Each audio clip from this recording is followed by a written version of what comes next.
Right, Pratiksha, thanks so much for that. We're looking forward to next Friday if indeed the strike does get resolved by tomorrow. But moving on now, Australia is under the scanner for a series of racial attacks against Indian students. And while the pressure on the Australian government may be mounting to tackle the issue, back home, students who may have had plans to head to the land down under may now be rethinking their decision.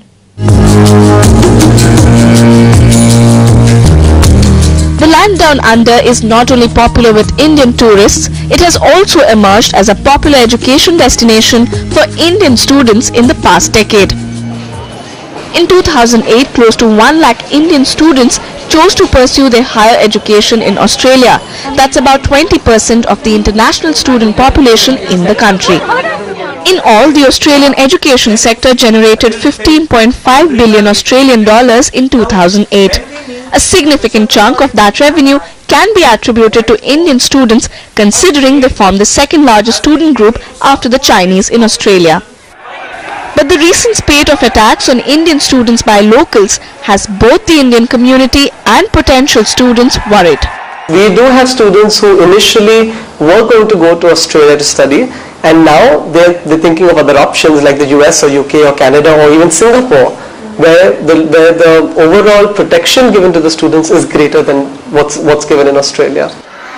Australian universities have attracted Indian students with their affordable fee structures as well as easy admission processes compared to the US or even UK.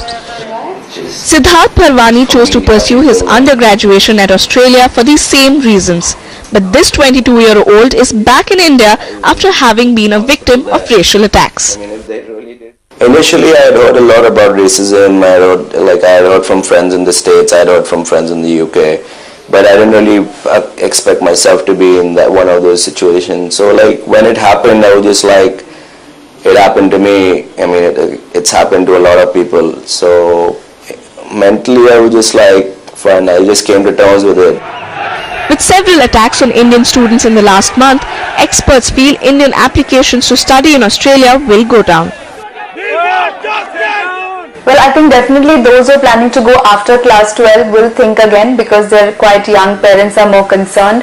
So this year I do see at least a 10-20% drop in students applying. They will look at other destinations. Once you've decided to go abroad, you have a pretty wide menu. You have US, you have UK, you have Singapore. I think Singapore will come up as a much wanted destination because it's close to India, it's relatively cheap also compared to US, and there are many universities, American and Australian universities also, which have started operating from Singapore. While the Australian government will eventually have to make efforts to assure and retain Indian students for its own benefit, it will be a cautious wait and watch for those back at home planning to head to the land down under anytime in the near future. Ranjana Mitra, UTVI, Mumbai.